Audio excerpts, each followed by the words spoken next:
Broadcasting.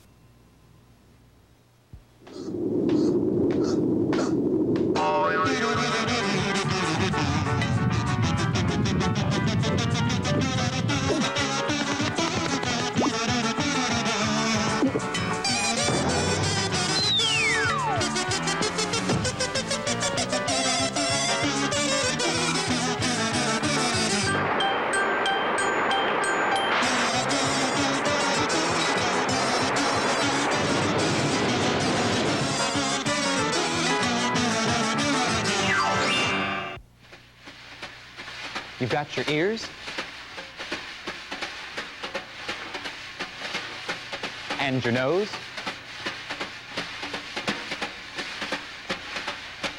and your eyes and your mouth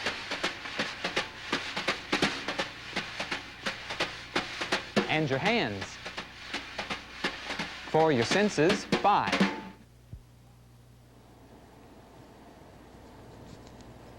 Oh, hi, Tom. What's in the box? A surprise. See if you can guess. Well, give me a few clues. It's something you like, I know that much. That's not a very good clue. Tell me about its properties.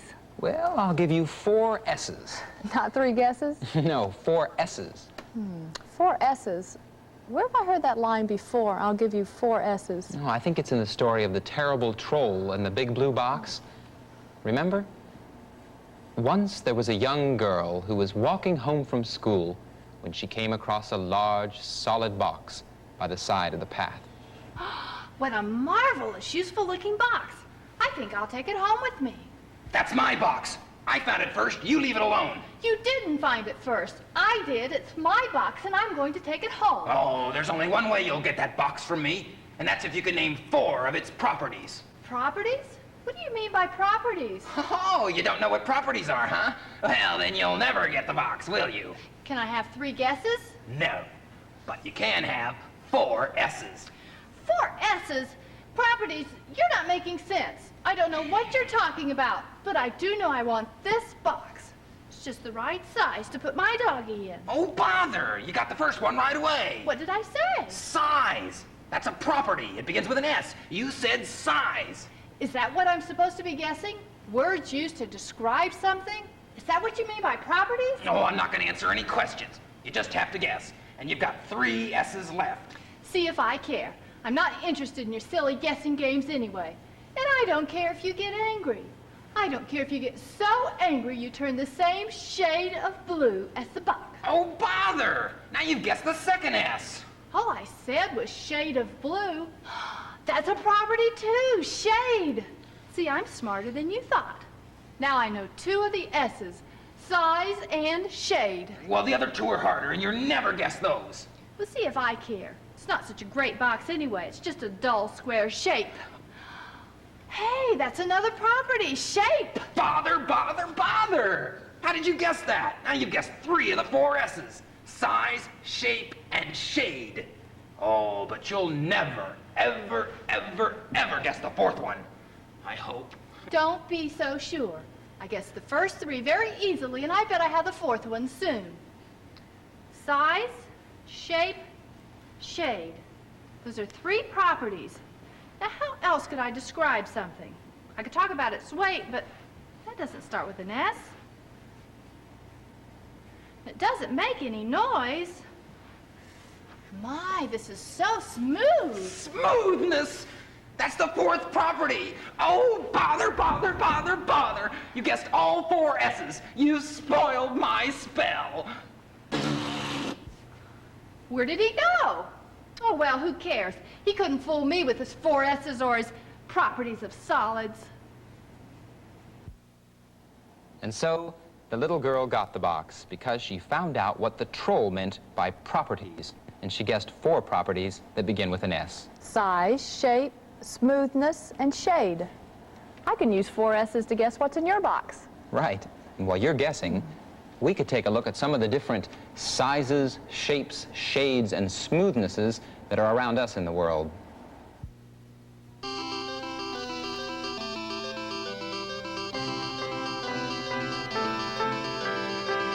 Take a look at our world.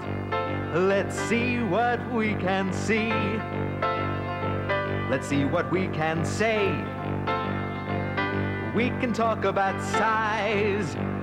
Big things, small things, short things, tall things, little and huge things, tiny and large.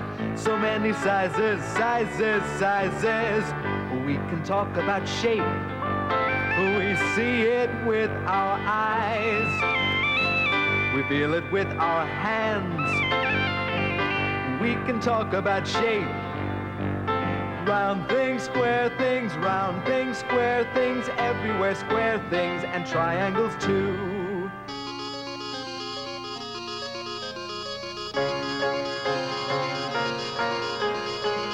Take a look at our world. Let's see what we can see. Let's see what we can say. We can talk about smoothness. Smooth things, rough things, soft things you can feel with your hands, and you're certain to find all kinds of smoothness, smoothness, smoothness. We can talk about shade. We see it with our eyes. So many colors to see. When we talk about shade, light things, bright things, pale things, white things, all kinds of colors around you to see. Size and shape and shade and smoothness. Size and shape and shade and smoothness. Size and shape and shade and smoothness. Size.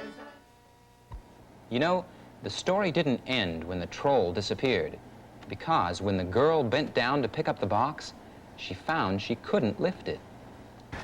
That's ridiculous. That box doesn't look that heavy, but I can't move it at all. Ha ha! I told you could have the box. I didn't say you'd be able to move it. You said I could have it. It's my box, and I want to take it home. Oh, well, you can take it home if you can lift it. How am I supposed to do that? Well, with this liquid. All that you got to do is put some of it around the box, and it'll come right up off the ground. Well, then let me have it. Not until you tell me about the properties of liquids. Do you mean the 4 S's again? No. With liquids, you only use 2 S's and another letter. And I'm not gonna tell you what the other letter is. Well, the first 2 S's won't be hard. I bet the first one is shape. I can see that it's round shape because it's in a round-shaped bottle. Well, a liquid doesn't have a shape of its own. I know, but liquids take on the shape of whatever you put them in, so we could talk about shape. Okay, so you got the first S, shape. And I'll bet the other one is shade. That's an easy one. I can see that it's a light green shade. Well, the 2 S's were the easy part, shape and shade. Anybody could guess that. But you'll never guess what other property I'm looking for. That's not fair. You could at least tell me what letter it starts with. Ooh, if I could get a hold of that bottle, I'd pour that silly green liquid all over you. Well, that's not fair. You shouldn't have been able to guess that quickly. What did I say? Pour. That's a property of liquids. They pour. Of course, liquids can pour, so I was looking for the letter P. You're no fun. You guess everything too quickly. I'm going home. And I'm going home, too, with the box. While the girl is carrying home the box, why don't we take a look at some of the different liquids in the world and see if we can describe them using those properties, shape, shade, and how they pour.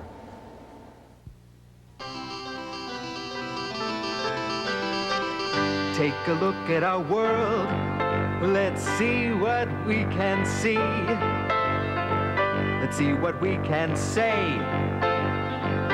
When we talk about liquids, look at liquid shapes of liquids. They take the shape of the thing that they're in. And what is more, they all can pour. We can talk about shade. We see it with our eyes. So many colors to see. When we talk about shade, light ones, bright ones, pale ones, white ones, all kinds of liquids in all kinds of shades. See, feel, smell things, taste and hear things. See, feel, smell things, taste and hear things. See, feel, smell things, taste and hear things. See, feel,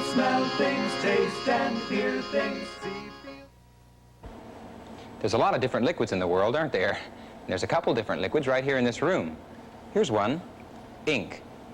It's got a dark blue color, and it's taken on the shape of the container it's in. Here's another liquid, water. We use it to water our plants with. And you can see it's clear, it's taken on the shape of the container, and I can pour it. It pours pretty quickly, too. And here's my favorite, red soda pop. We have a lot of solid furniture in this room, too. Let's look at the table. The table is solid and shaped like a rectangle. And the lamp is solid. The shade is very, very dark. And this rocking chair is solid. The wood is very, very smooth. But there's really only one solid that I'm interested in here. That's what is in this box. Well, why don't you start with the 4 S's?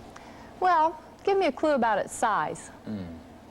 It's about a little bit bigger than this book. How about shape? It's square-shaped.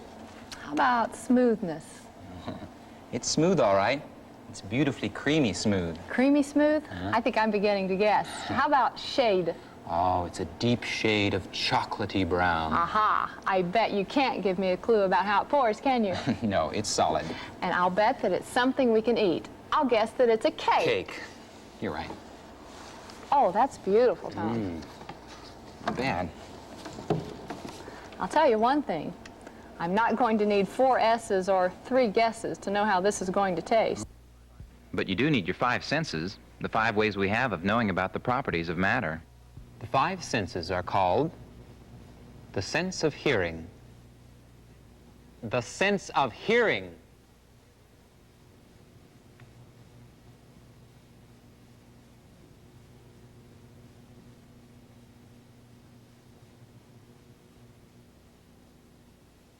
The sense of smell.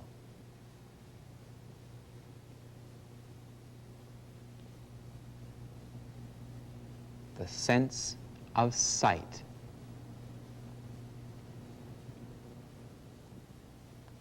The sense of touch.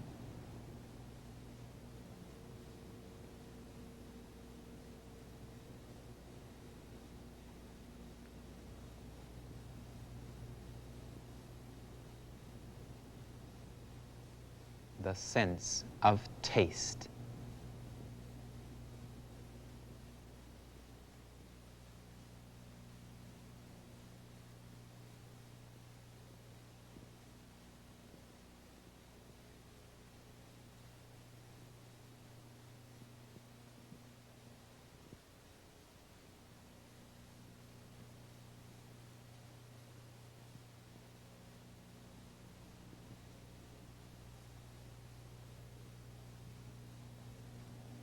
So you can find out about your world by using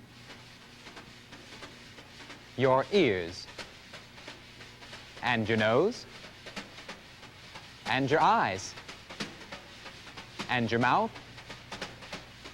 and your hands. All of your senses 5. Take a look at our world. Let's see what we can see. Let's see what we can feel. Take a look at our world. We can hear things, taste and smell things. Properties give us a way to describe all kinds of things we see around us.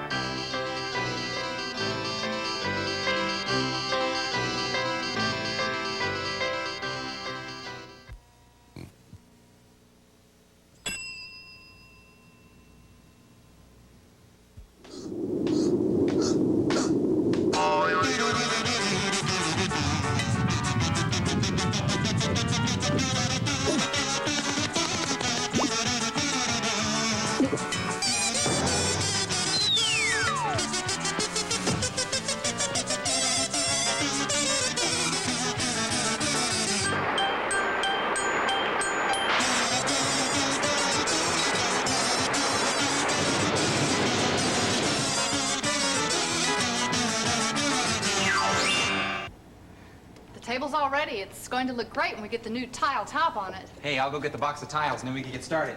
Okay. Tom, the tiles are grouped in the box already, so we should be able to begin right away. Here they are. Oh! I guess they're not in the right groups now. Oh, boy, what a mess. Well, we'll just have to put them into the right groups. Hey, classification. That's what we need here, classification. That's just what I said. Put them into the right groups. Oh, yeah. Okay.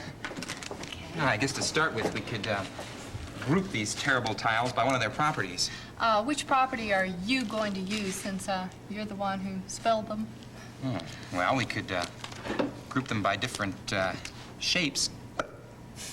Or we could group them by different sizes, see? Or we could even group them by different colors, like that.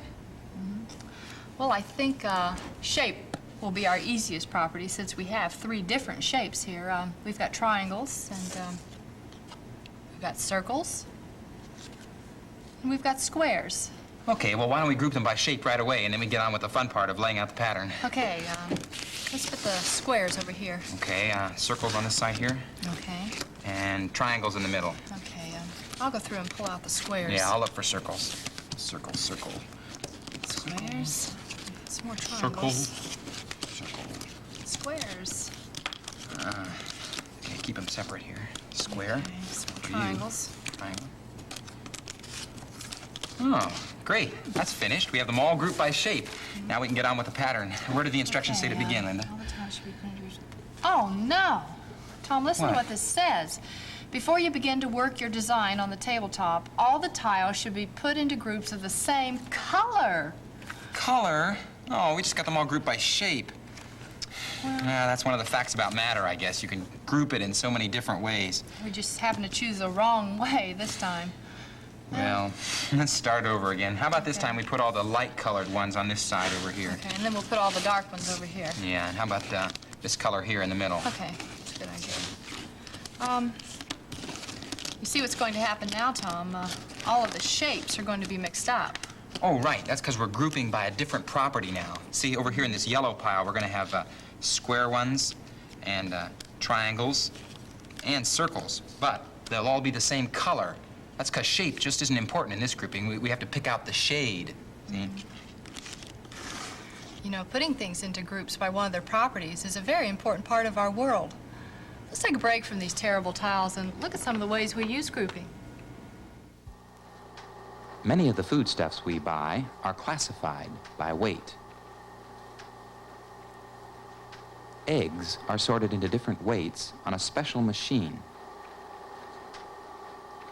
Each egg is placed on a miniature scale, and then it's carried to a different section depending on what it weighs. This view of the machine lets you see the eggs being weighed.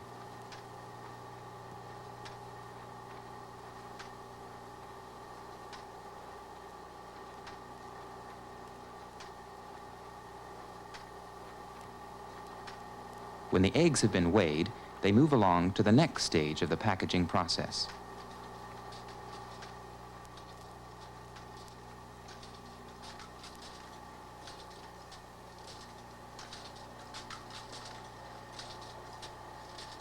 They are put into cartons. The machine picks up 6 eggs at a time and puts them in the carton. Then the carton moves over a bit, and the next 6 eggs are put in place.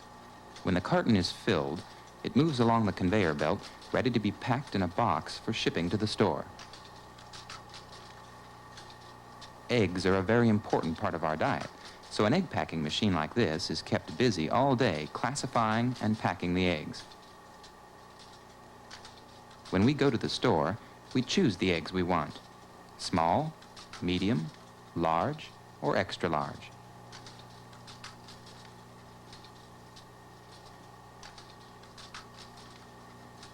And so the work of classification goes on. The eggs are weighed and then sorted into different boxes depending on what they weigh.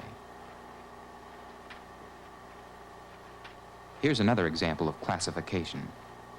Boxes, which are used for packing goods for shipment to the store, are being classified for easier handling.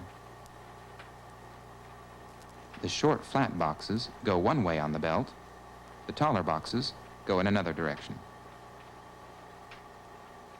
If the boxes are classified, it's easier for them to be handled and packed. Boxes of the same shape and size will stack together more easily than those of different sizes.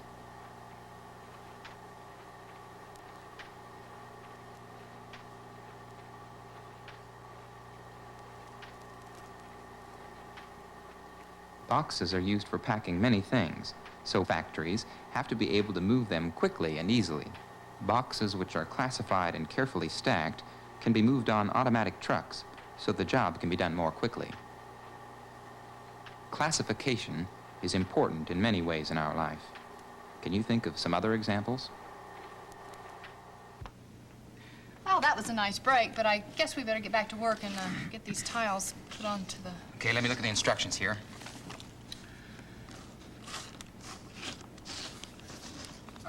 Linda? Yeah? You really want to have tiles on the table over there? I mean, we could cover it with a tablecloth or a thick coat of paint. Tom, we both wanted tiles. That's the reason we bought tiles. What's the... Oh, did we do something wrong again? Well... What do the instructions say this time? It says we have to do some more grouping. And then it says we have to do some ordering. What do they mean by that? Well, see, it says we have to start over here with this yellow pile, right? And we have to take out of the yellow pile all the square-shaped yellow ones, right? So that's more grouping, putting all the square-shaped yellow ones together. And then? Well, then it says we have to arrange all these square-shaped yellow ones in order of size, from the largest to the smallest. Put the square-shaped yellow ones in order of size from the largest to the smallest? Yeah. Why should we do that? Well, that's just the way the pattern starts, with a row of square yellow tiles, starting with the largest and working to the smallest. Okay, well, if that's what the instructions say, to put them in order by size, from the largest to the smallest, I guess that's what we better do. Hey, wait a minute. Abracadabra. Square yellow tiles stand up in order of size. Tom, if we want them in order of size, we have to put them in order of size. We, you and I, Yeah, we. it was just a thought. Okay. I guess we'll have to decide. This one's square What you here. These are square. but Okay, we'll where do have they to- go now? Okay, this is larger than Okay, wait. this one. There, fits right in here. Okay. Oh, that wasn't so Okay, bad. well, now I think we have everything just as the instructions told us to do. We have all the tiles grouped by their different colors, Right? and then we've taken out all of the yellow ones that were square, Right. and then we've put them in order of size from the largest to the smallest. Surely we can start now. I think we can. I think the great tile-topping twosome is about ready to swing into action. Okay, let's... But before we start, maybe we should practice the pattern first before we stick it down, just Good to make idea. sure we're right. Good idea. Okay. Okay. Let's see. Better get... I guess putting things in order can be pretty important sometimes. And you know, people put things in order in different ways. It happens all around us every day. Take a look at this.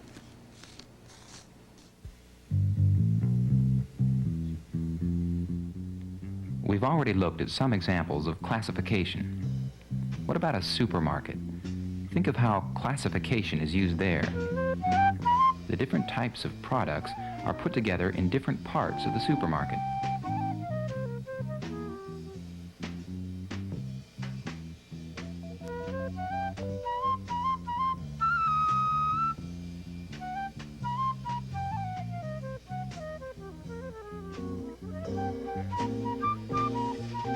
But when the products are classified, then they can also be put in serial order. They can be arranged according to size.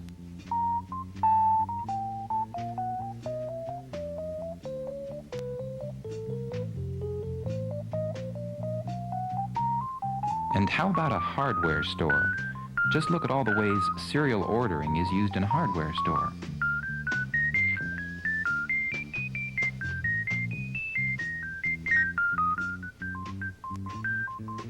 Can you think of other places where serial ordering is important?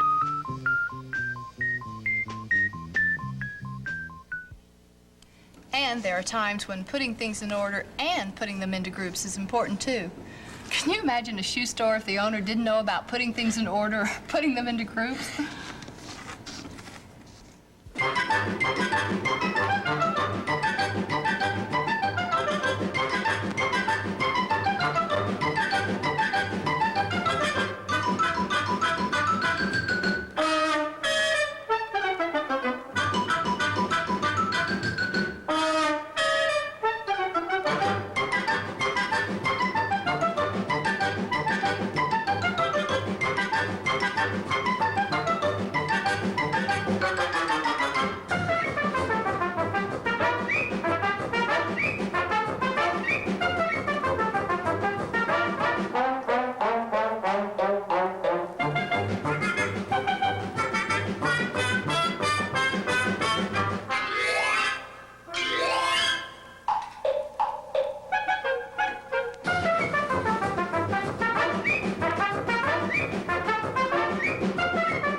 think we've got it.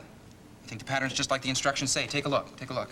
Hey, that's right. It's all in order. Oh, wow. That was a lot of work, but it was worth it. Look at it. It looks great. Oh, I'm so excited. Come on. All we have to do is pick it up now and stick it down on the table. On the table, okay. Oh, no. Now we're going to have to start all over again.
Da-da-dum, da-da-dum, dum, dum.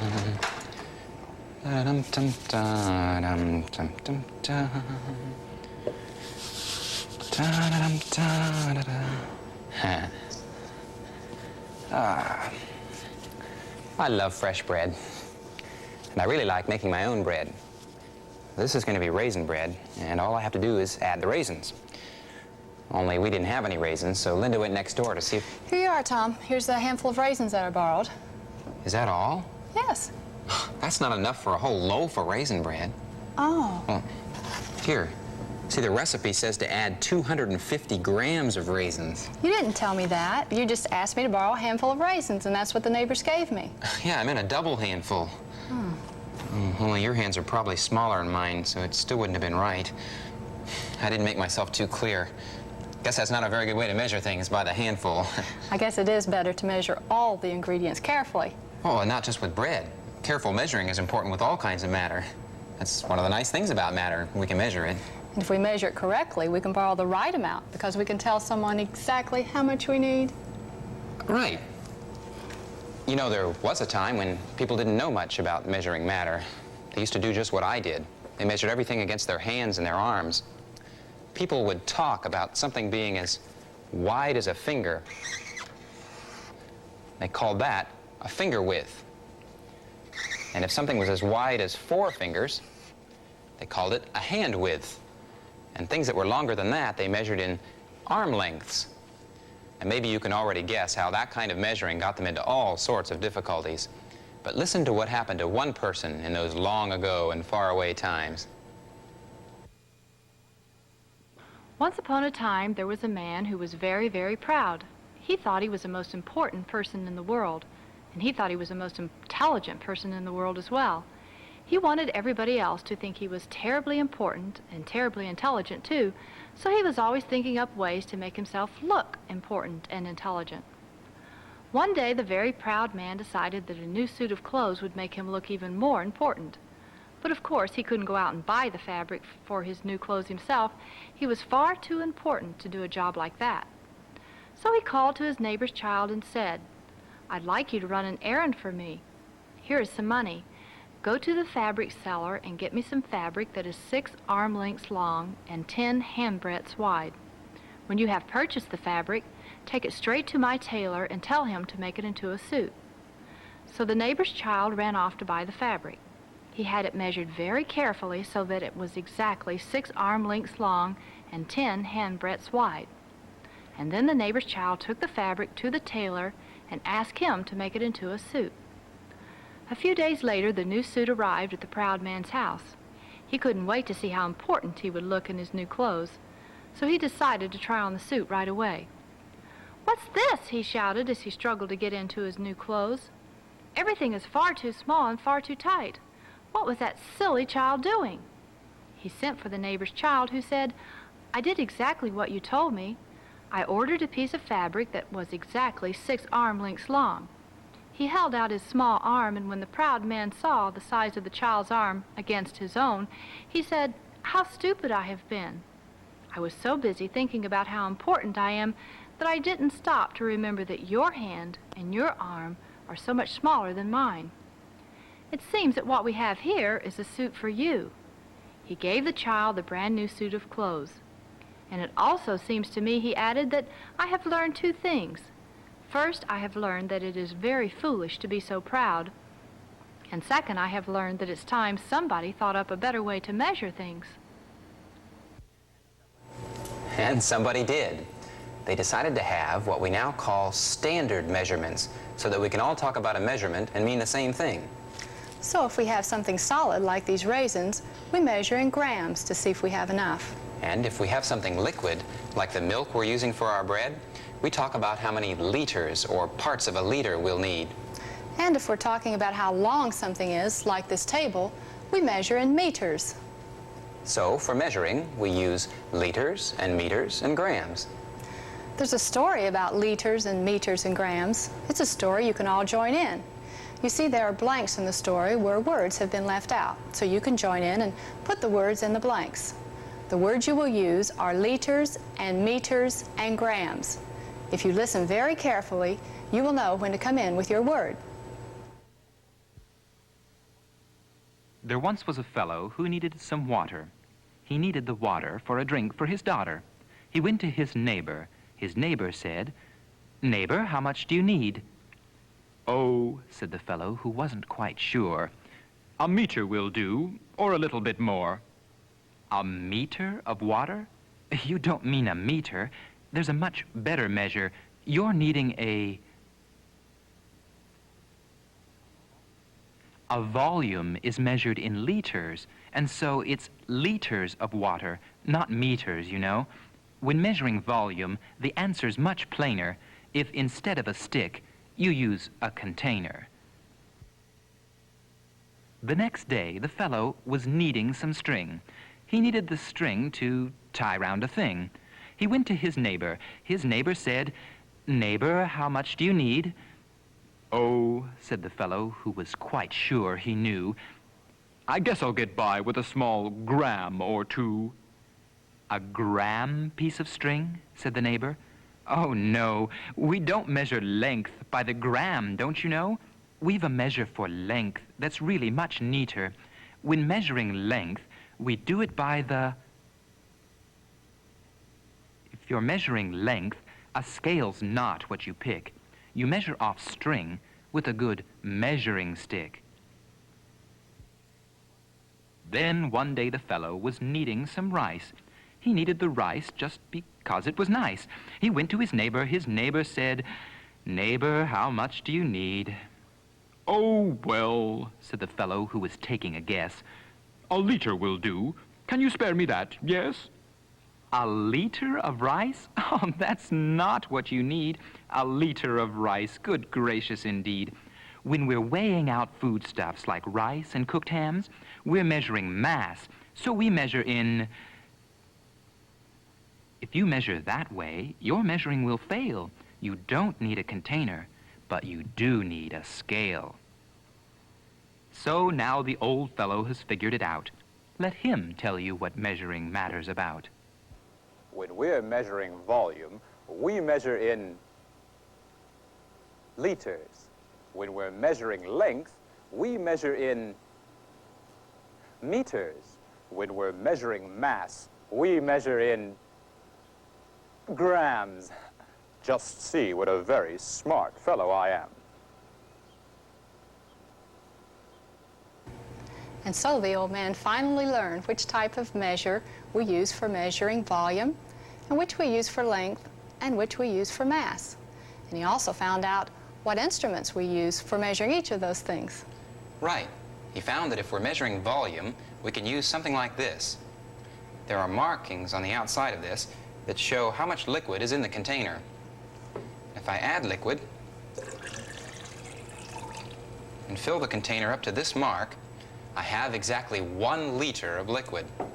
Now I can measure almost any kind of liquid in a measuring container like this, and the marks will tell me whether I have a whole liter of liquid or just part of a liter. What was it the old man said? When measuring volume, the answer is much plainer if, instead of a stick, we use a container. And he also said that a container is not what we use for measuring mass. Remember, he said, if you measure that way, your measuring will fail. You don't need a container, you do need a scale. And this is how we use a scale. On this side, I put the solid, and on this side, I put the gram weights. And I keep putting on the gram weights until both sides are equally balanced. And then I count up the number of grams, and I know the mass of the solid object. But a scale would not be a very good instrument for measuring volume, would it? I mean, it wouldn't work very well if I tried to pour liquid right onto the scale. Remember what we heard in the poem. When measuring volume, the answer is much plainer if, instead of a stick, we use a container. And this is the stick he was talking about. It's a measuring stick. And we use it to measure how long the table is, or we can measure how wide the table is, or even how high it is. But we couldn't use the measuring stick to find out the mass of a solid object. And it wouldn't work if we poured liquid right onto the measuring stick to find out how much liquid we had. This would just be the wrong instrument to use. And that's why we have an instrument for each type of measuring. We can measure matter, and we can measure it exactly if we know how to measure and which instrument to use. Careful measuring is important in many ways in our lives. Let's take a look at some of the things that we measure. We can measure with our hands.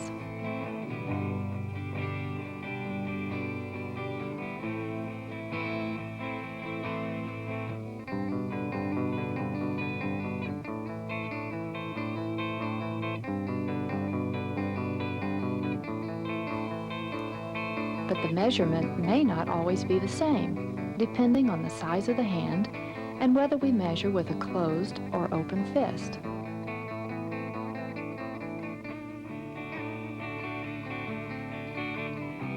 Sometimes we can measure one thing against another and get just what we want. This person is measuring a new kite string against the old one.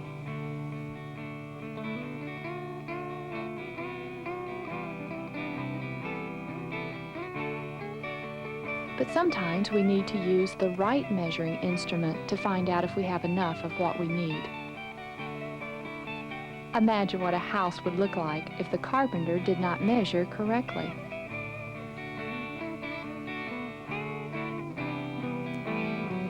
When we mix things together, we have to measure the ingredients carefully so the mixture will be right.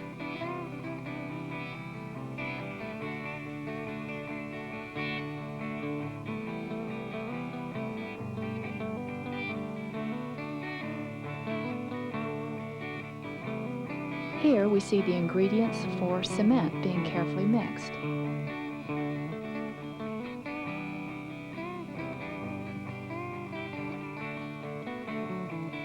Sometimes measuring is used in special ways.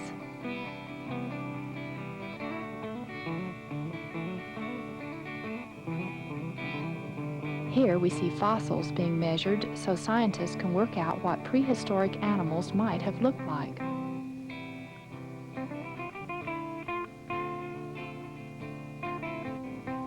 We measure liquids like milk, too, in containers, so we can buy just the amount we need. You know, I can't imagine why, but I'm starting to feel awfully hungry. Maybe it has something to do with the wonderful smell of fresh bread. Hey, that last loaf we put in should be about done by now. Ah. Oh. Yes. Oh, that looks delicious, Tom. Wonder how long it is. Well, I don't think there's much point in measuring it, Linda. It's not going to be this size for very long. Why? Well, I didn't make it so we could measure it. I made it so we could eat it. Good idea. How about some butter? Hey, yeah, some honey would probably taste good, too. And how about a glass of milk? Yeah, would you pour me some, please?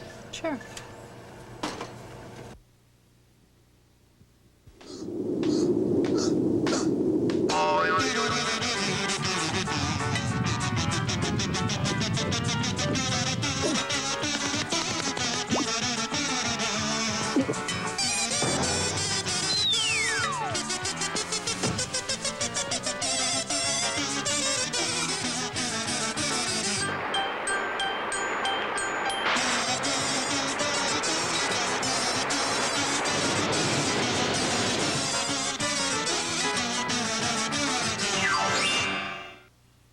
Educational Broadcasting.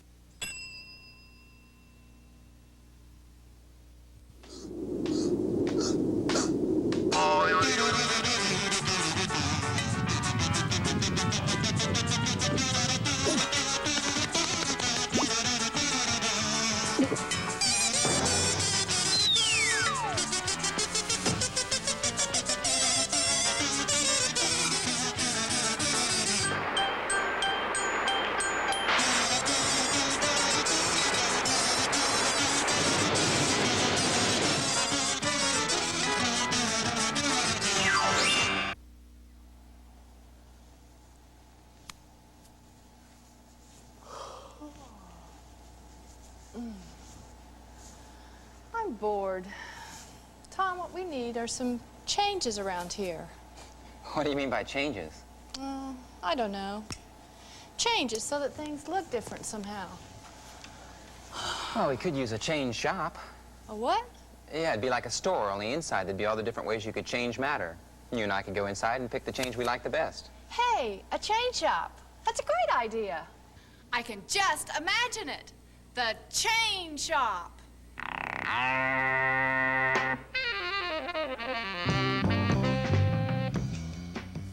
Good day, good day, good day. Ha, so you've come for a change, have you? Well, you've come to the right place. We specialize in making changes in matter. And believe me, changing matter can be fascinating. It can be done in such different ways. But why don't we start by showing you one of our very simplest changes in matter? In this first change, we take a piece of matter, we change it, and then we change it back again to the way it was when we started. Watch, and I'll show you. I'll take a piece of paper, and I'll change it by folding it. Folding is a simple matter change. I'm going to fold this into a crown. What's the use of being the Queen of Hearts if you don't have a crown? There. The Queen with the crown. Looks different, doesn't it? But it's the same piece of matter. I can take the crown, unfold it, and have a piece of paper again. A simple change, that one, but very useful. You can change all kinds of matter that way. Oh, and I love changes, I do. But while we're thinking about that simple change, why don't I show you another simple change? Right here. Here I have an ordinary, boring balloon. It looks a little bit like a hot dog, doesn't it? But I can change it like this. One twist and I have a head. A second twist and I have two legs. A third twist and here it is.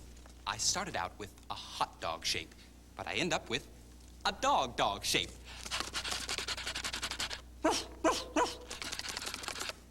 Now, although this does look a little bit like a dog, it's still the same piece of matter. And here's the amazing thing. I can change it back to what it was when I started, like this.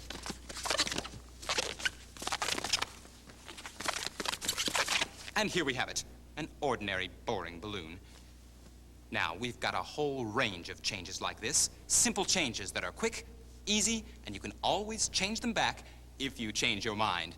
Why don't you take a look right here, and we'll show you what we have. How about a shoelace? When we tie it, it looks different. But it's still the same piece of matter. When we untie it, it looks the same as it was before.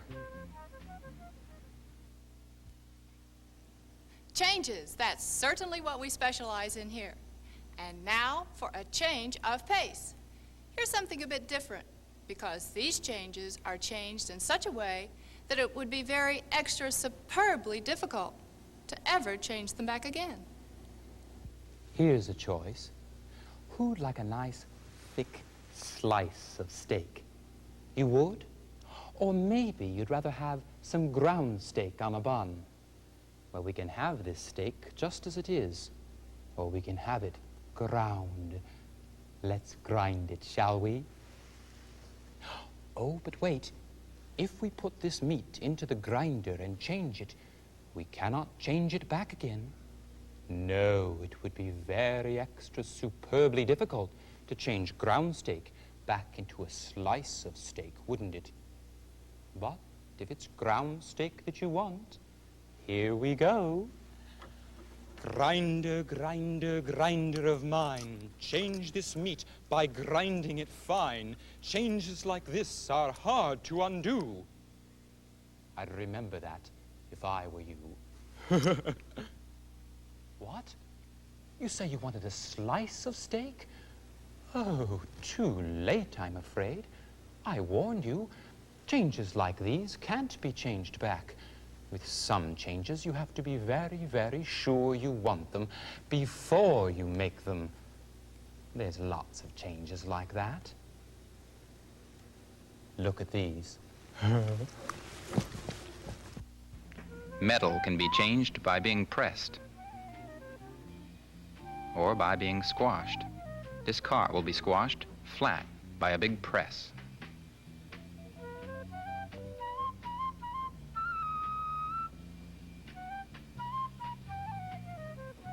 And then it can be picked up by a large magnet and dumped onto a pile with other waste products, which can be recycled and used again. Cloth can be changed too. Here, many layers of cloth are being laid out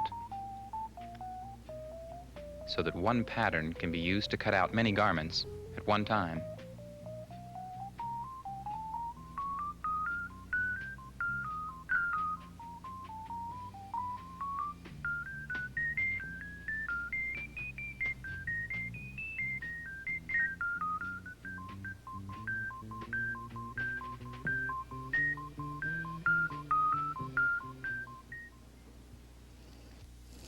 Like these changes, we've still more to show you.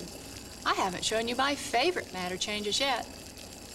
I guess you know about states of matter. 3 of the states of matter are solids, liquids, and gases. Well, how would you like to see a change where something turns from one state of matter to another state? From a solid to a liquid to a gas. Watch and I'll show you. I have here an ice cube. It's solid, see? Solid, that is a state of matter. Now, if I put this ice cube into some very hot water, it's going to change into another state of matter. The ice cube's going to melt, and it's going to become a liquid. What's more, if we add more heat to this liquid, it's going to change into yet another state of matter. Steam, that's a gas. Changing matter from a solid to a liquid to a gas can be very exciting. Did you know that when we change matter from one state to another, we can usually change it back again? If you watch very carefully, you will see that when the steam touches this cool lid, it's going to change into a liquid again. Do you see the water droplets on the lid? What's more, we could take the liquid, freeze it, and have a solid again, like the ice cube. It's all the same matter. It's all water, just in different states. Would you like to see another exciting change where matter changes from one state to another? Watch this.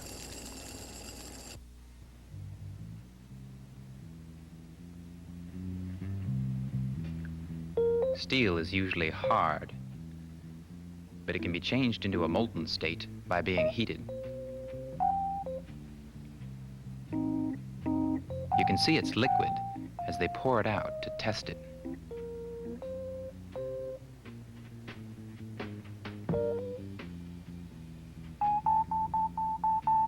While it's hot, it can be molded into shape.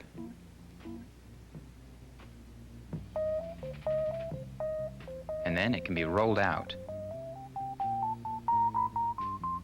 and made longer. Or it can be cut into small things like these parts of a roller bearing, which have hardened again because they're cold. All this can be done if steel is changed from one state to another by heat.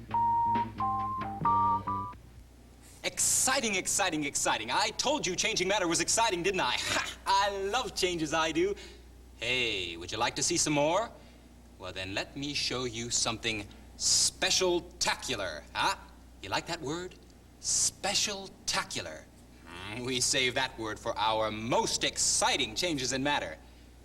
What would you say if I took some matter and changed it so much that it became something completely different, huh? Let me show you what I mean. Take a look right here. Here I've got all different kinds of matter. Flour, salt, sugar, eggs, milk. I'm going to put them together right here in this blender.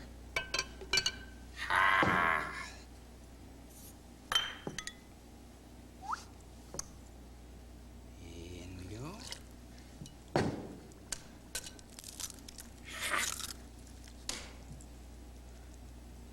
Just a touch. Now, mix it together. Now, some of these things are solids, and some of them are liquids, but they're all going together and getting mixed up. Be careful if you try this at home. Make sure somebody older is with you, okay?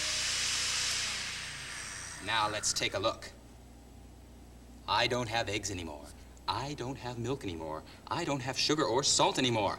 No, they're all mixed together, and they're going right here into this pan. Which is then going over here into the oven.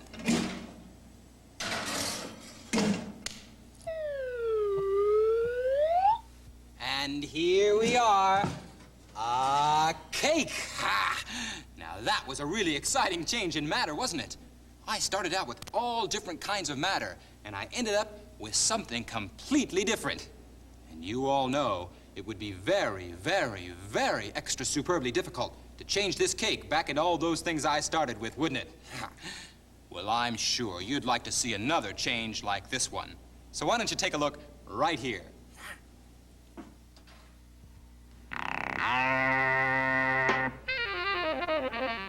Concrete is a mixture of different kinds of matter: sand, cement, and water.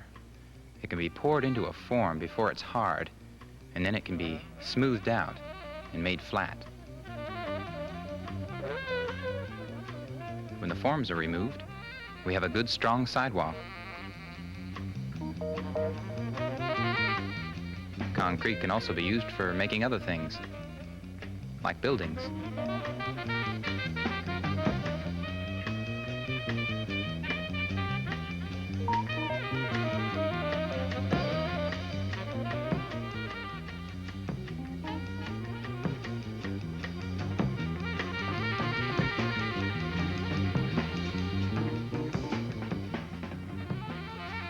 It can be poured into forms to make tall pillars. When the concrete sets hard, the forms are removed and the pillars can support a building.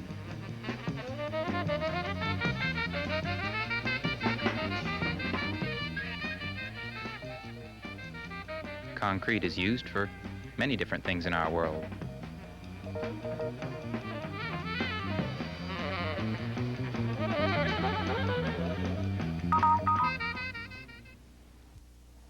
My goodness, if we had to choose changes in a shop like that, I'd never know where to begin. But we can make changes in matter, just as those two people did. You can make changes in matter, too. You can make simple changes that you can change back again. You can make simple changes that are very, very difficult to change back again. You can even make some changes where you change matter from one state to another and then change it back again. Or you can make those changes where you change something so completely that it's very, very difficult to ever change it back again. Changing matter can be interesting, but we do need to be careful about some of the changes we make.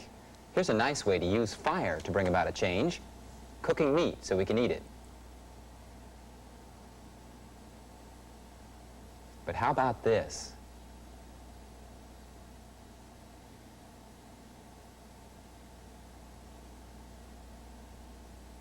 We just need to think carefully before we make some changes. Right, Linda? Oh, get that thing off. But I thought you liked changes, Tom. I think I like your real nose a little better. Aw.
Okay, where do you want this thing, Linda?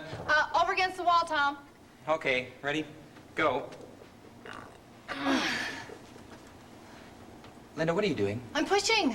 I was pushing. I thought you meant that wall over there. Oh. Okay, try again. Go. Linda, now what are you doing? I'm pulling.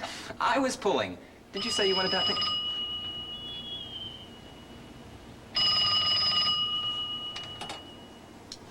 Hello? Who do you want?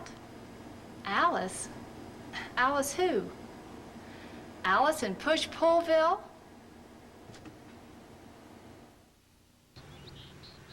It all started when Alice went out walking in the fields one day, and she came to a place she had never seen before. Now I wonder where I am. Alice looked down and saw a sign that read, Push me? Why should I want to do that? Because it's easier than pulling it, silly. Alice was startled by the strange voice, and she looked around to see the most extraordinary person. How do you do? You're not very polite, are you? The least you could do is shake my hand when I offer it to you.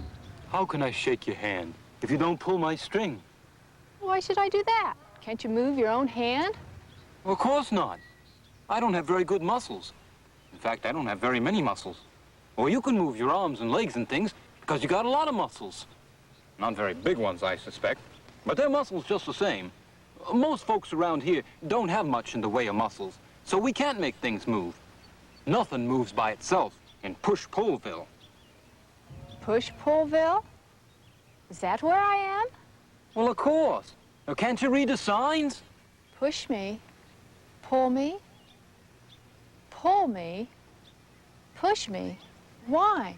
Why does everything here have a sign on it saying push me or pull me? You don't know very much, do you? Everybody knows that matter cannot move on its own, but it can be made to move.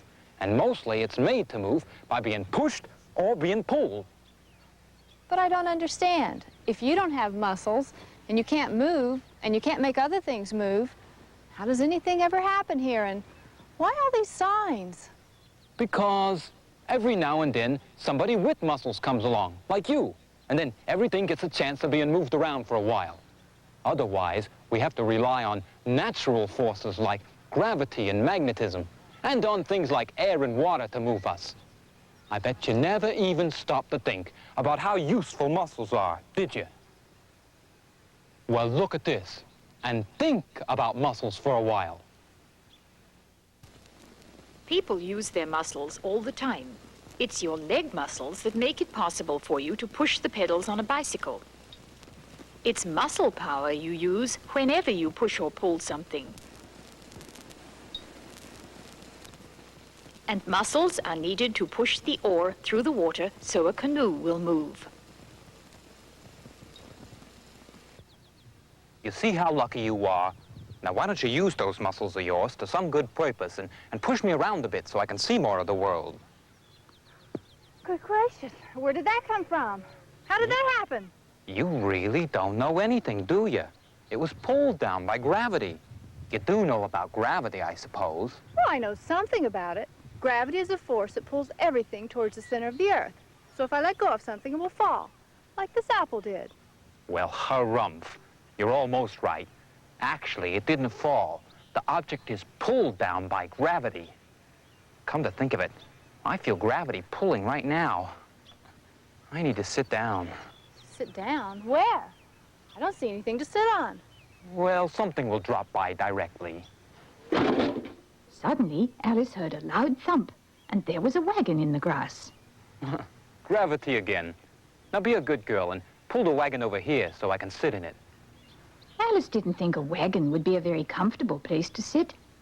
But everything was so unusual around here that she decided not to question what the string man said.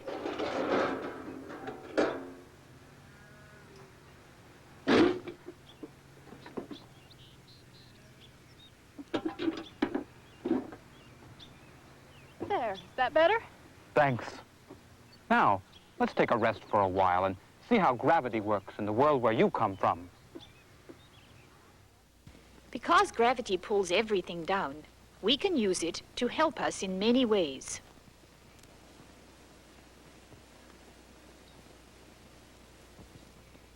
It's gravity that makes these race cars roll downhill, and makes us go down a slide, and makes things fall, like trees when we cut them down, or buildings when we demolish them. When the foundation of the building is weakened with an explosive, then the whole building is pulled down to the ground by gravity. That's all very interesting, but if you don't mind, I'd like to go back to that world. Where are you going? You'll get hurt. I'm okay. Don't stop me. Somebody or something must be pulling me. Goodbye. Help me. Now, what on earth can that be? Oh, help me. Alice went quickly in the direction of the voice, and soon she came upon a most extraordinary sight. It looked for all the world like a small heap of scrap metal, but there was a voice coming from behind a metal pan where there should have been a face. Somebody help me. Help me. Please, somebody take this terrible pan off my face. Oh. There, is that better? Oh, thank you. I'm so uncomfortable. Would you mind pulling some more of these bits and pieces off me? You must be made of magnets. All of these things are made of metal. That's right. It seems that every time anyone loses anything with iron in it around here, my magnets pull at it, and in no time I'm buried. Do things stick to you that easily? Only things with iron in them. If you held your apron near me, it wouldn't stick. But if you take your hairpin and hold it close to me, you'd see my magnets pull at it right away. There, you see, your hairpin must have some iron in it. My magnets pull everything with iron in it. That must be very awkward. Oh, it's the price one has to pay for being so strong and attractive. I can make a lot of things move, you know. My magnets are almost as good as your muscles. Why, just take a look at all these ways that magnets can move things. Magnets pull iron things. This electromagnet is helping to move scrap metal. And this magnet is holding the lid of a can, so we can open the can more easily.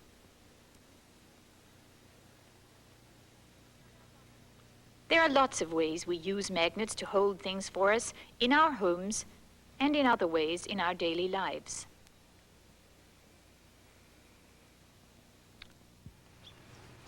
I see what you mean. Magnets are very good for pulling things. Now, if you're quite comfortable again, I'd like to try to find my way home. Oh, well, by all means. It's been nice knowing you. Drop by again sometime. Alice waved goodbye and walked away. She had no idea where to go. But she didn't have much time to worry about it, because in the very next instant, she was caught up in a strong wind. The wind pushed her around and around. Alice lost her footing, and she fell to the ground. Suddenly, the wind stopped, and Alice could see that she was sitting next to... Oh, my ears and whiskers. I'll be late home again. That wind is really too much. It happens every week at this same time. Well, then, why don't you stay home every week at this time, if you don't want the wind to blow you around? Oh, but how would I get to where I want to go? I can't move myself, you know. I have to let the air push me. Oh, air is a marvelous mover. Over there, I'm sure you know that. Where you come from, they use air quite a lot, don't they, to make things move? Hmm? Oh, yes, I suppose so. You suppose so? Great turnip tops, child. You should know better than that. Well, here, let's take a look at some of the ways they do use air in your world for moving things around. Air can push things and help them move, so we use air for a number of things. Air pushes against the sails of a boat to make it move. Air pushes the arms of a windmill as it helps us grind grain or pump water. And even tools like this work with the help of air pressure. It's air pushing against a flag that makes it wave. Now, just you remember that. Without air to move me, where would I be? Oh, sometimes the wind is strong enough to push me all the way home. But today I didn't quite make it. I wonder, would you mind giving me a push on my way? Well, of course not. Where do you want to go? Well, into my rabbit hole, of course. Alice got behind him and gave him a strong push.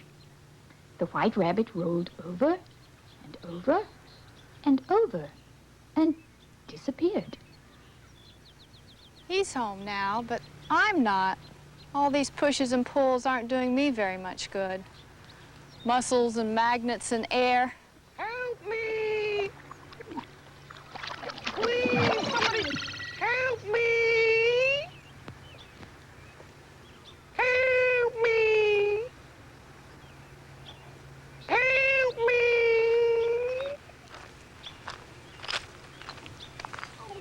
What's the matter? Who are you? Oh, it was the water. It pushed against me altogether too hard. Oh. The water pushed you? Oh, no, not another type of push. Another type of push? What are you talking about? Water's the only type of push as far as I'm concerned. Oh, but sometimes it pushes altogether too hard. It was my own fault, really. I did go too close to that strong current. Oh, I should have known better. Oh, but I can't lie here talking to you all day. Well, you should know about the way water pushes things. Take a look at this if you don't. And if you'll just give me a fin, a hand, I'll get back in the water right now. Please?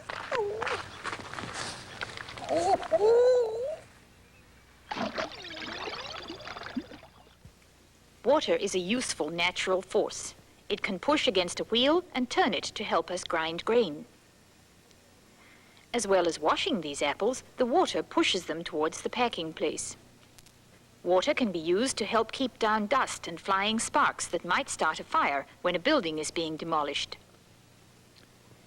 And water that is stored in lakes and dams can flow through turbines to produce electricity.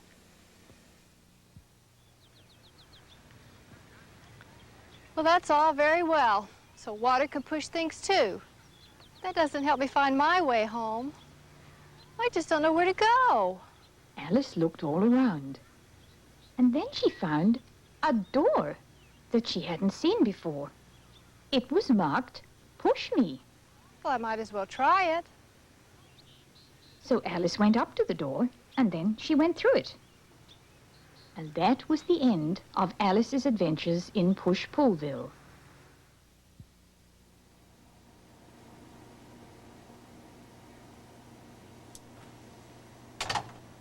Have you ever heard of a place called Pushpullville or Alice in Pushpullville? No. That's weird. Yeah, well, get the old muscles back to work. That's the only pushing force we've got here is our muscles, okay? Okay, I'll push, you pull. Oh, okay. Go. Hey! Hey!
Six simple machines, and they help us with the work that we do. We'll look at six simple machines, and they're helpful to me and you.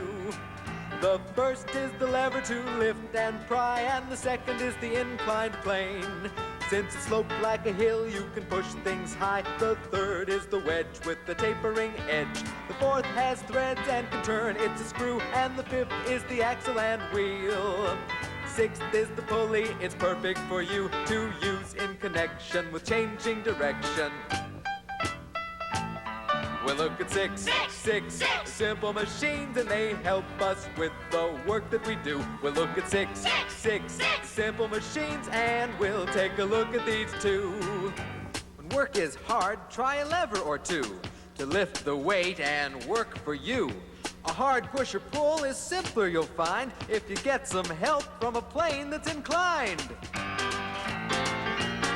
So the lever and the inclined plane are what we'll look at today. They're two of the six of the things that are simple machines. Six simple machines. That's what we need around here. Some simple machines to help us with our painting work. Oh, come on, Tom. Painting is not one of those jobs we really need a machine for. We only need some muscles, so let's...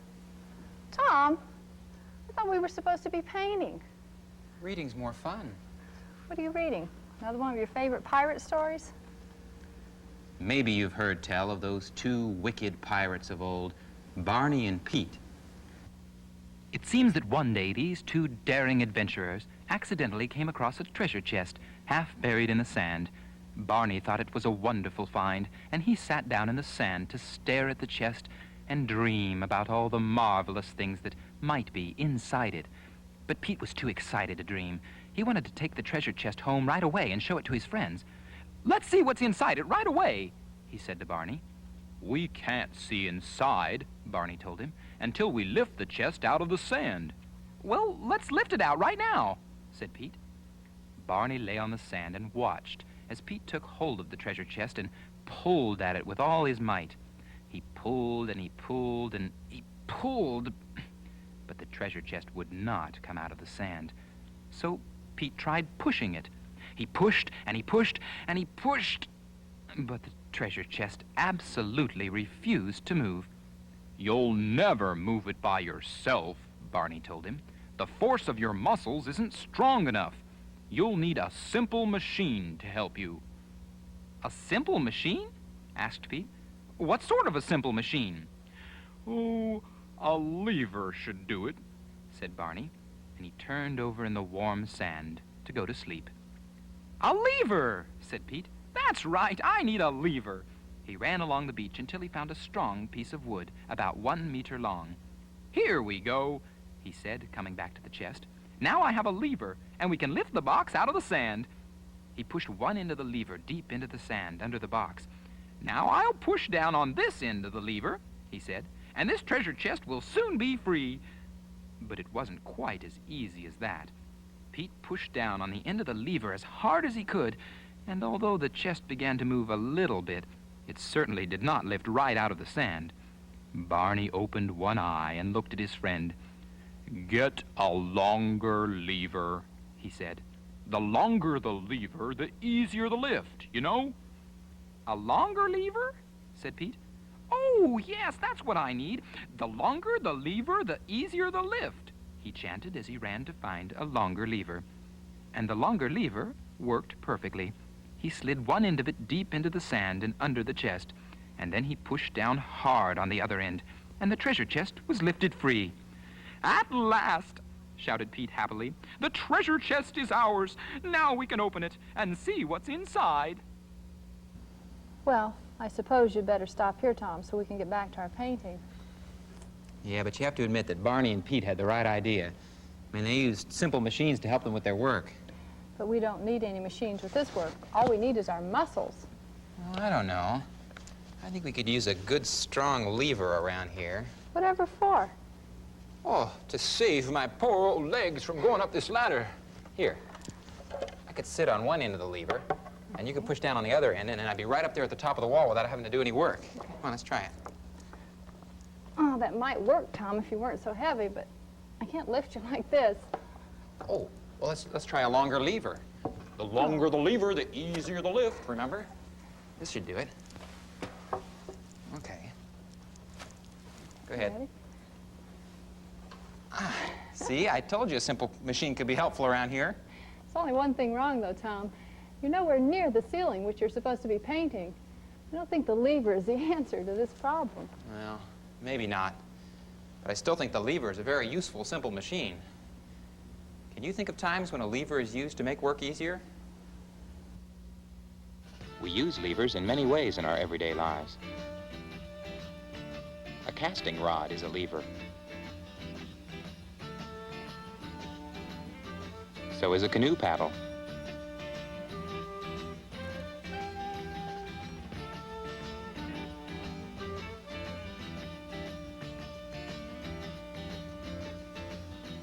Hammers are levers too.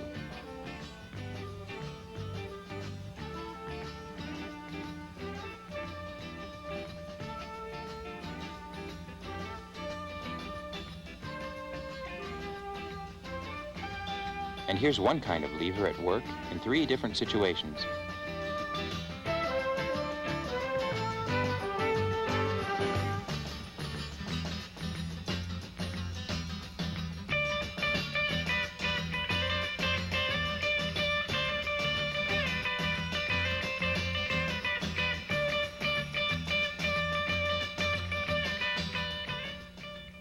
Now that we've seen some levers doing all sorts of work, how about some people doing some work and getting on with this painting?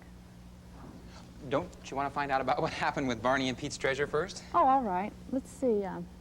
We left them standing on the beach looking at the treasure chest that they had just lifted out of the sand with a lever. I remember Pete was very excited. Now we can open it, said Pete, and see what's inside. Let's get it on board before we open it, said Barney. Oh, good idea, said Pete. Let's get it on board first. Pete looked at their pirate ship, which was tied up near some rocks, and he looked at the rope ladder dangling down from the side of the ship. He and Barney had scrambled down the rope ladder to get to the beach, but it wasn't going to be easy to climb up it again carrying a heavy treasure chest. If I were you, said Barney, who was already on the deck of the ship, I'd use another simple machine. You need an inclined plane to get that chest onto the ship. As he said this, Barney let down a board that just reached from the edge of the deck to the rocks. Excellent idea, said Pete, watching the board. An inclined plane. That's what I need. It's much easier to move something if you can push it up a slope. But it wasn't quite as easy as he thought. The chest was very heavy, and the inclined plane was very steep. Even though Pete pushed as hard as he could, and even though Barney helped by pulling as hard as he could, they could not get the treasure chest all the way up to the deck. The slope is too steep, said Barney. Let's try with a longer board. And he got a longer board and lowered it so that it reached from the deck past the rocks and onto the sand. And this time, the slope was not nearly so steep. The longer the slope, the easier the move, said Barney. The longer the slope, the easier the move. You're right, said Pete, as they pulled and pushed the treasure chest up the inclined plane of the gangplank and onto the deck of the ship. Now we've done it, said Pete happily. Now we can open the chest. Can you hand me a can of paint, please, Tom? That gives me an idea. We could use an inclined plane to help us. I mean, instead of lifting these heavy paint cans up to the table, we could roll them up, an inclined plane. They're not that heavy, Tom. Oh, true, but we might as well save ourselves as much work as possible. That looks like much harder work than simply lifting the can to me. Well, that's because the slope is too steep. Well, why don't we try this longer board? The longer the slope, the easier the move, right?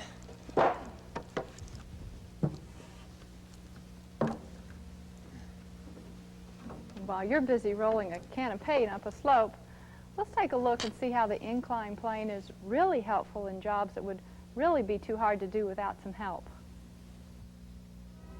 Inclined planes can be used for fun on a playground.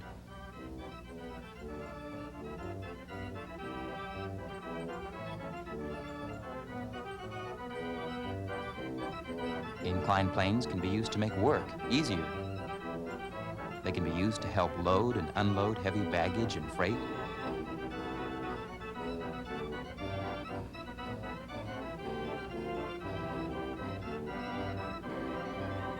And an inclined plane can be used to move things like boxes from one level to another.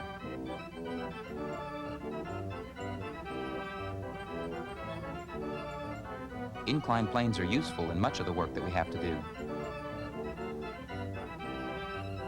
This shipping company uses an inclined plane to load iron ore into a ship for transport to a steel mill.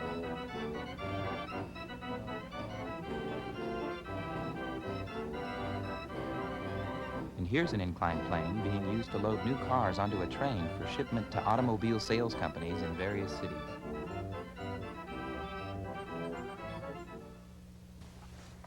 Wait a minute, Tom. Before we get started, aren't you going to tell us what Barney and Pete had in the treasure chest? I thought you wanted to get on with the work. Work can wait. I want to hear the end of the story. Oh, yes. Barney and Pete finally had the chest on the deck of their ship. Pete was so excited, he couldn't wait to find out what was inside. "Let's open it right away, Barney," he said. "Well, that won't be easy," said Barney. "The lock is rusted shut." "I'll use this iron bar as a lever to pry open the box," said Pete. Even Barney was excited now, as Pete pushed the lever between the chest and the lid to pry it open. And when at last it came open, what do you think was inside the box? Coconuts. Barney laughed aloud when he saw them. "That's not much of a treasure," he said. "And besides, they're far too old to eat." "Well, we could have some fun with them," suggested Pete, as he handed the iron bar to Barney. "Here," he said, "you bat, and I'll pitch." He picked up one of the ancient coconuts and threw it towards Barney. Barney swiped at it with his iron bat, and the coconut flew far out to sea. "Now this is one of the best uses of all for a lever," said Barney. "A lever can be used to make things move and to speed them up. Next ball, or rather, next coconut, Pete." And the two pirates spent a marvelous morning with their coconut baseballs and their iron bat. Bum, bum, bum, bum, ba-dum, bum, bum. What are you up to now, Tom? Ooh. Boop. All aboard. Hey. Barney and Pete had fun with levers. I don't see why we can't.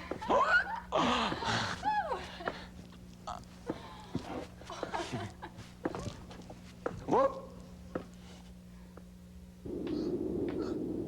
We'll look at six simple machines, and we'll take a look at these two. When work is hard, try a lever or two to lift the weight and work for you. A hard push or pull is simpler, you'll find, if you get some help from a plane that's inclined.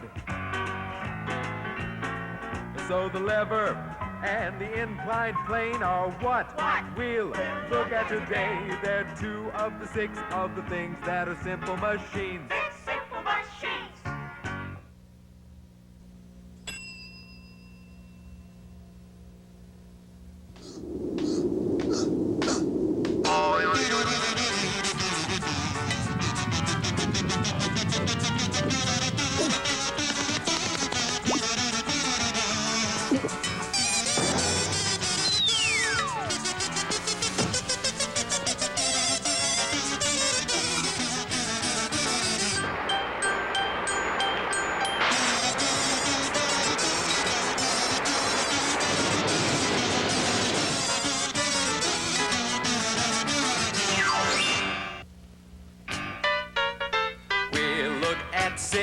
Six simple machines, and they help us with the work that we do. We'll look at six simple machines, and they're helpful to me and you.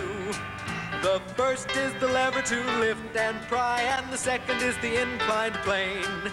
Since it's sloped like a hill, you can push things high. The third is the wedge with the tapering edge. The fourth has threads and can turn, it's a screw. And the fifth is the axle and wheel.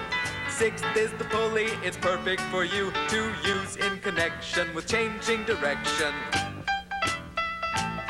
We'll look at six simple machines, and they help us with the work that we do. We'll look at six simple machines, and we'll take a look at these two. This is the wedge. It's thin at the start to push into something and force it apart. Machines that have threads and can turn. These are screws. They're found in all of these things that we use. So the wedge and the screw are what we'll look at today. They're 2 of the 6 of the things that are simple machines. Simple machines. That's what I'd like. A nice new house with lots of different rooms and all sorts of secret panels and things like that. Well, why don't you build one? Build a house? All by myself? Why not? It's easy. All you need is a tree and some wedges. What? Build a house with a tree and some wedges? Sure. Let me show you how. Tom once wanted a brand new house with brand new windows and doors, and brand new ceilings, and brand new walls, and brand new hardwood floors. The architect said, "I've just the thing. Come, let me show it to you. It's the finest house you ever could find, and it's all completely new." The architect marched Tom into the woods and stopped at a very tall tree. "Now there's your house," she said to Tom, "the best you could ever see." But, said Tom, who didn't understand, "I want a house made for living." "Relax," said the architect. "Don't worry yourself. One wedge and we'll see the beginning." What would be the first wedge used to build my house? Maybe an axe, like this. An axe is a wedge. A wedge is made up of 2 inclined planes. This side and this side. And a wedge can be forced into a solid object because the sides slope outward gently from a very sharp edge. And sharp edges like this are not things to play with. It's best never to touch anything sharp, like a knife or an axe, unless there's an adult around to help you. A wedge is a very powerful, simple machine. That's what makes the axe so useful. I'll bet this is the first wedge used in the great house-building project. The woodsman took up a sturdy axe and struck the tree with the blade. "Now," said the architect, "you'll soon have a house, the best that's ever been made." But, said Tom, who was very upset, "that isn't a house even yet." "True," said the architect. "Let's try one more wedge, and then let's see what we get." I wonder what the next wedge will be. My guess is it'll be this. This is what the tree cutter uses as he cuts into the tree. You see this very thin edge? He pushes that into the tree. We can pretend this is a tree. And he hammers the wedge into the tree so that it forces the tree further apart and makes sure that the tree falls in the direction that he wants it to. Let's see if this is the next wedge in the story. In went the wedge of good strong steel into the tree's hard wood, so the tree would fall in a nice safe spot and not where the woodsman stood. Did you see how that worked? It just goes to show what a useful, simple machine the wedge is. Without it, it might be very hard to make the tree fall the right way. Now let's see how that house of mine is coming along. "There," said the architect, "there's your house. You can move in any day. Just think what a wonderful house this will be, quite perfect in every way." But, said Tom, who was rather upset, "that isn't a house, not yet." "True," said the architect. "Try one more wedge, and then we'll see what we get." Another wedge. Now what? Well, maybe the next wedge will look something like this. A saw is really a series of wedges. Each tooth is a little wedge on its own. And altogether, that makes the saw a very useful tool in house building. So they took the tree to the big sawmill, where the saws had teeth that were wedges, and they sawed the tree into good-sized boards that were flat and had nice straight edges. "So now," said the architect, smiling wide, "there's a house that's a sight to behold. You'll live in that house with a good deal of pride until you've grown very old." But, said Tom, on the edge of tears, "that's still not a house, as you know." "Well, perhaps," said the architect, "a few more wedges and your house will be built just so." Still more wedges. What'll it be this time?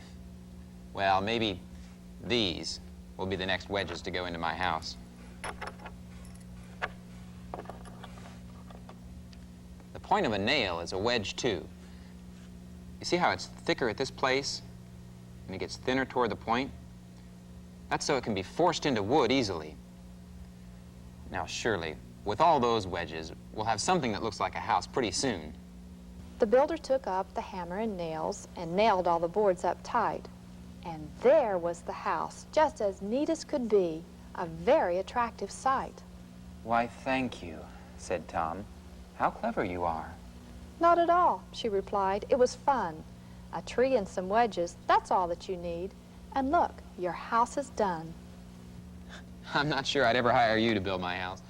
All you need to build a house is a tree and some wedges. Very funny. I guess it might take a little bit more than that, but wedges are important for building, aren't they? They're important in lots of other things, too. Let's look at some of their uses. Wedges are used in a great many ways, probably more than we realize. Cutting blades are wedges, and the cutting blade on this cloth slicer shows how helpful a wedge can be. A needle is another type of wedge. A needle has a sharp point which forces its way through fabric, just as the pointed head of a nail goes into wood. And here's another type of wedge, a propeller, which is a wedge slicing its way through the air as it pulls the plane along the ground until it's moving fast enough to take off into the sky. The rotor blade on a helicopter is another type of wedge at work, pushing through the air to keep the helicopter airborne. Here's a tool that's really a wedge. It's making holes for new trees to be planted in the soil. The blades in these clippers are also wedges. And here's a much bigger type of clipper, using blades, or wedges, to cut through whole tree trunks.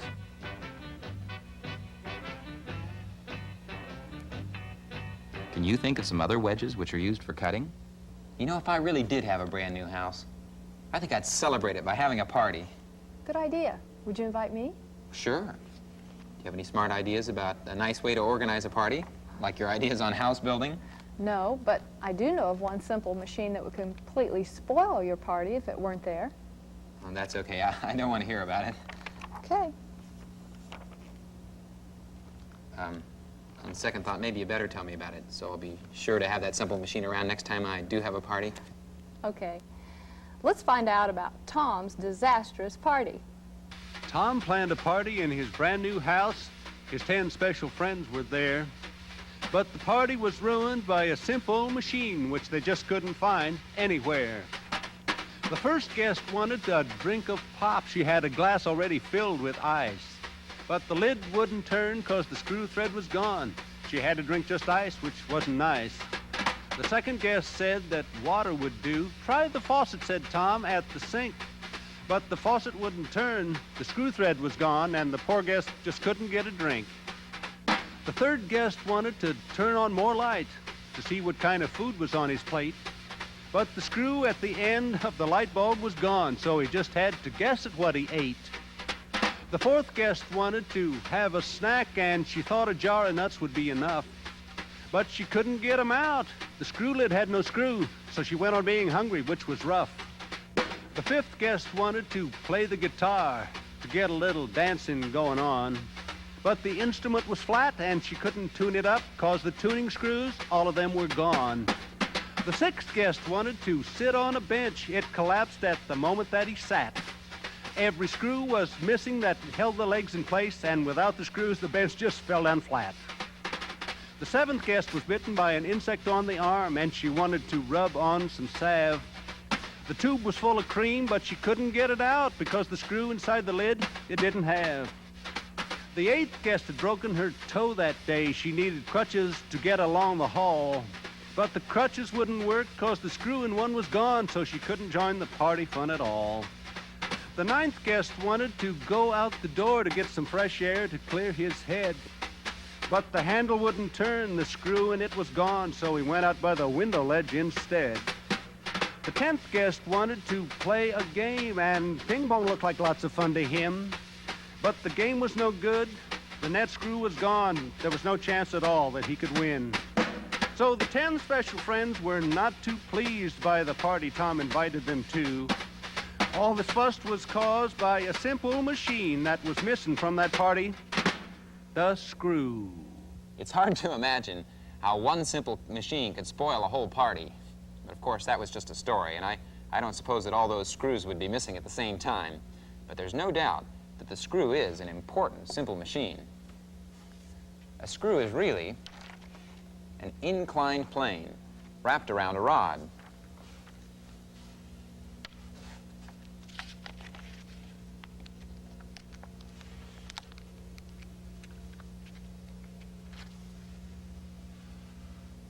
See? And these ridges that go around the screw are called threads. And it's the threads of the screw that help make the job easier. Screws help us with a lot of work. Look at these things that make use of the screw. One of the many ways we use the screw is in an auger like this, designed to dig holes in the ground for posts and plants.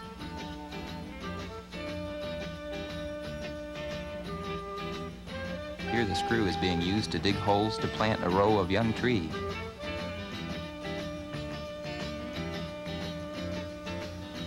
This large machine tool is drilling a hole in a bar of metal. The drill bit is a screw. If you look closely, you can see the screw-shaped pieces being cut from the metal as the hole is drilled.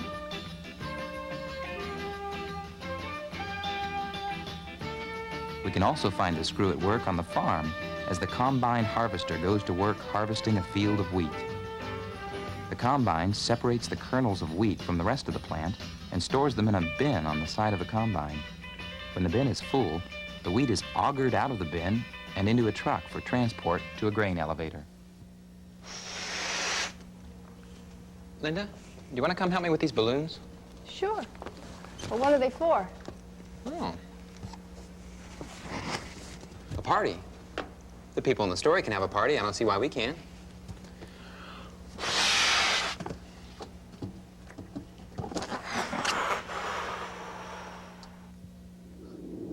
We'll look at six simple machines, and we'll take a look at these two.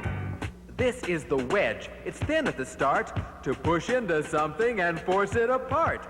Machines that have threads and can turn. These are screws. They're found in all of these things that we use. So the wedge and the screw are what we'll look at today. They're two of the six of the things that are simple machines. Simple machines.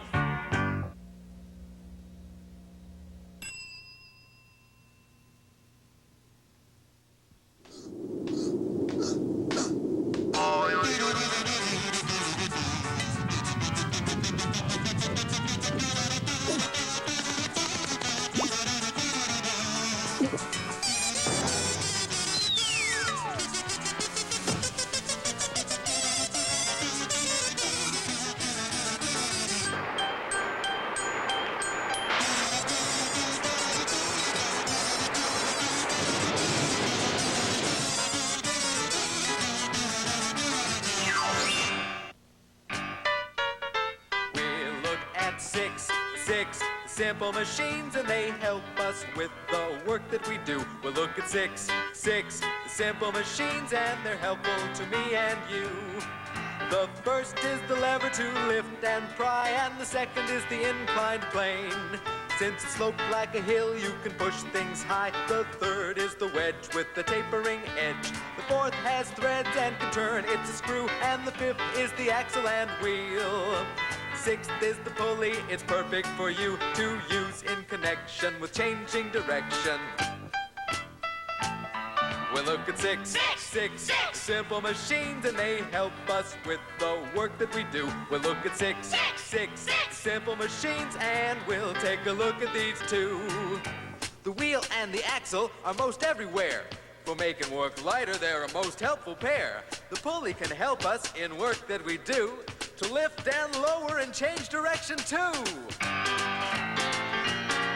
So the wheel and the pulley are what we'll look at today. They're two of the six of the things that are simple machines. Simple machines.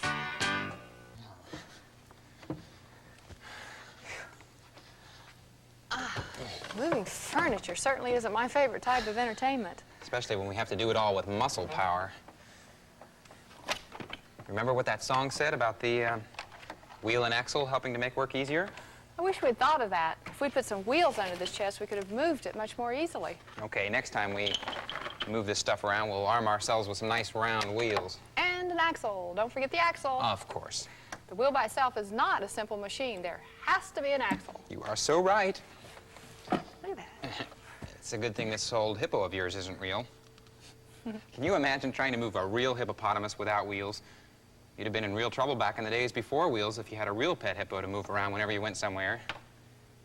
I can just imagine it. There once was a charming little girl who had a pet hippopotamus. They lived every day in a very happy way with never a bit of bother or a fuss. Until one bright and sunny day, her tribe planned to move their camp away. She asked if Hippo could come too, 'cause in her heart she knew he would be saddened if she said he had to stay.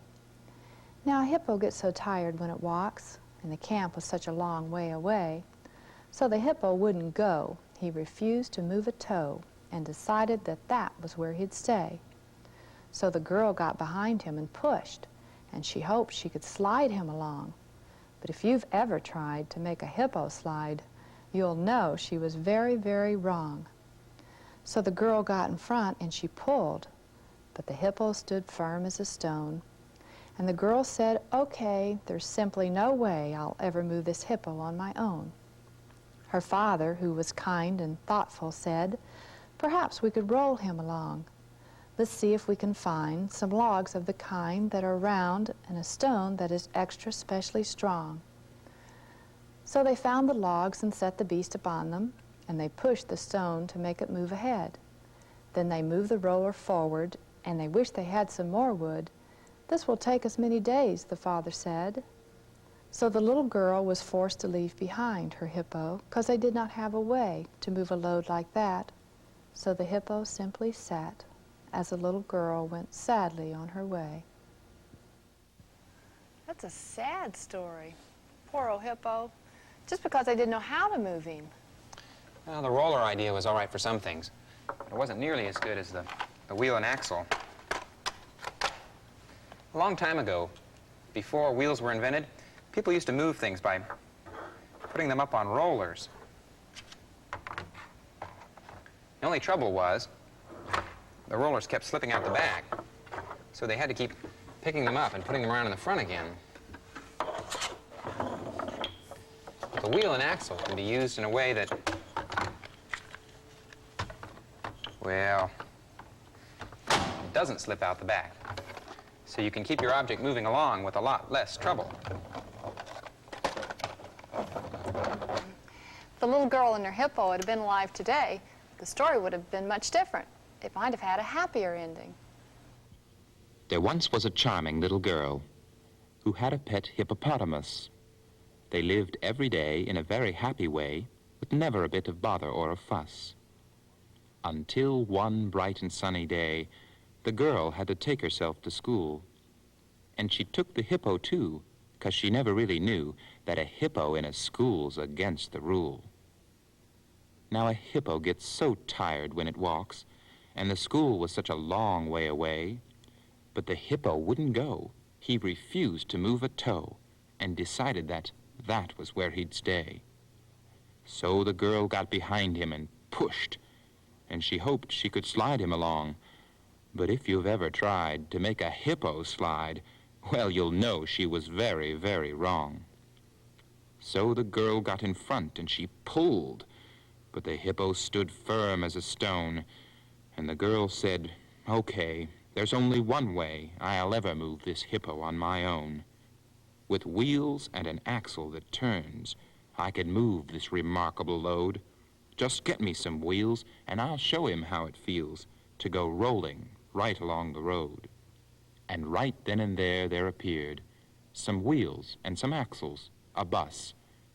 As the bus rolled away, the girl said that's the way to be moving a heavy-potamus. She didn't have to leave her hippo at home, thanks to the wheel and axle. But my goodness, there wouldn't have been any room for anyone else on that bus. A truck might have been better for that job. We use the wheel and axle in so many different ways, and we hardly ever stop to think about all the things that we couldn't do without it.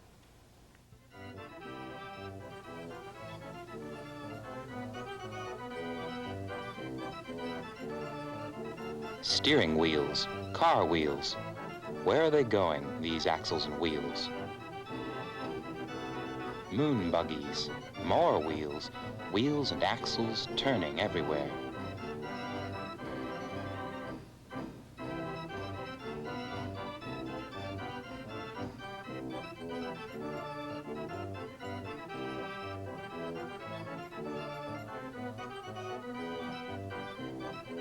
Plane wheels, landing wheels.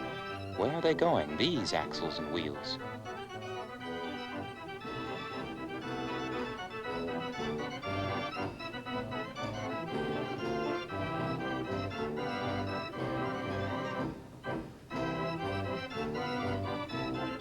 Ferris wheels, fun wheels.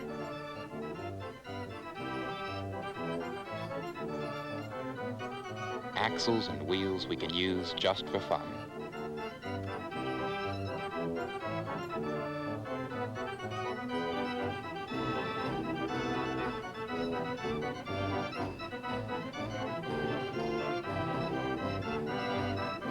Wheels and axles, turning, turning.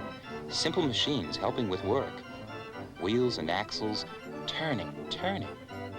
Wheels and axles, giving us fun.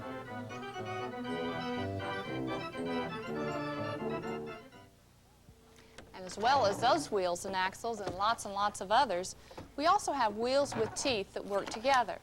We call them gears. See how these wheels have little teeth around the outside? As a small gear turns, the teeth interlock with the teeth of the next gear and push that gear wheel around too. And if there's another gear on the other side, the same thing happens. The teeth interlock and all of the gears move together. Gears are very useful in everyday life. Gears are wheels with teeth on the edges. The teeth of one gear push against the teeth of the other and make it turn. People have used gears for centuries for pumping water.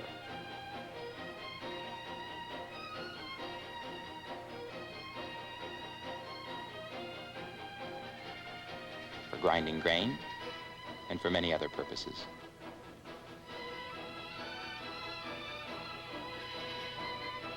The gears in this old grain mill were made by hand from very hard wood.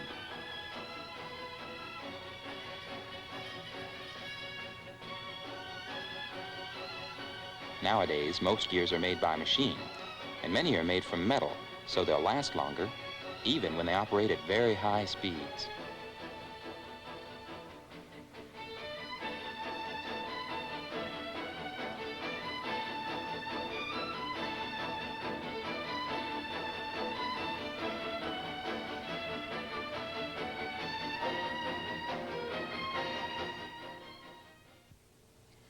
Wheels. Without them, we wouldn't get very far. Some of us, like the Hippo, wouldn't even be able to get to school without wheels. What I'd like to know is what happened when the little girl and the Hippo arrived at school. Well, that is a very different story, and one in which there's another simple machine. When the school bus arrived at the school, they had a problem with the hippopotamus. He was stuck very tight, and though she tried with all her might, the girl could not get that hippo off the bus. "It's a pulley that we need," said a voice from the folk who were standing around. "Then we'll hoist the hippo out, Through the top without a doubt, and then lower him back gently to the ground. So they simply took the roof right off the bus, and they set up the pulley all at once. As they raised her hippo high, the girl said, "Oh, why did I have to bring him with me? I'm a dunce." But as the hippo changed direction and came down, the girl said, happy as can be, "In a tight spot such as this, a pulley really is a great help to my hippo and to me." So the next day, when the girl went off to school, she left the hippo sleeping as she said, "I think he's had enough to do with pulleys and such stuff. I think I'll leave him home today instead." Poor old Hippo. Where would he have been without that pulley? Probably still on that bus. The pulley is a marvelous machine to use in situations like that. And here's an example of a fixed pulley. See, I pull down on this side, and the object on the other end of the line moves up. I pull down, it goes up.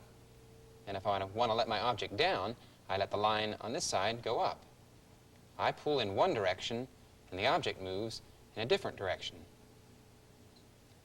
Of course, if I had a very heavy object, I'd have to pull very hard. The pulley doesn't make my object any lighter to lift.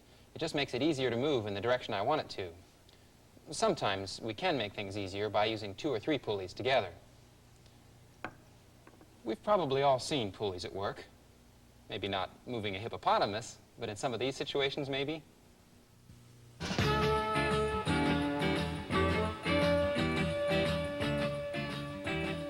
A crane uses a pulley. The pulley at the top of the crane arm is used to raise and lower a load, which would otherwise be very difficult to lift.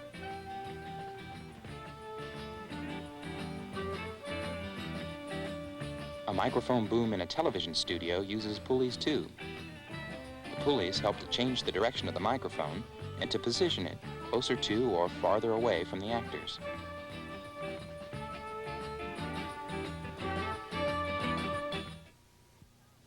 Hey, Tom, what are you doing?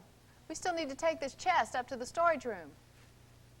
Oh, if the hippo in the story can sleep all day, I don't see why I can't.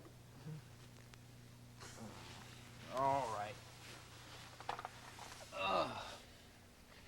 Heave ho, Hippo.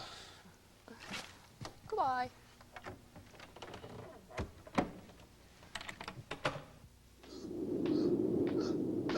We'll look at six simple machines, and we'll take a look at these 2. The wheel and the axle are most everywhere. For making work lighter, they're a most helpful pair. The pulley can help us in work that we do, to lift and lower and change direction too. So the wheel and the pulley are what? We'll look at today. They're 2 of the 6 of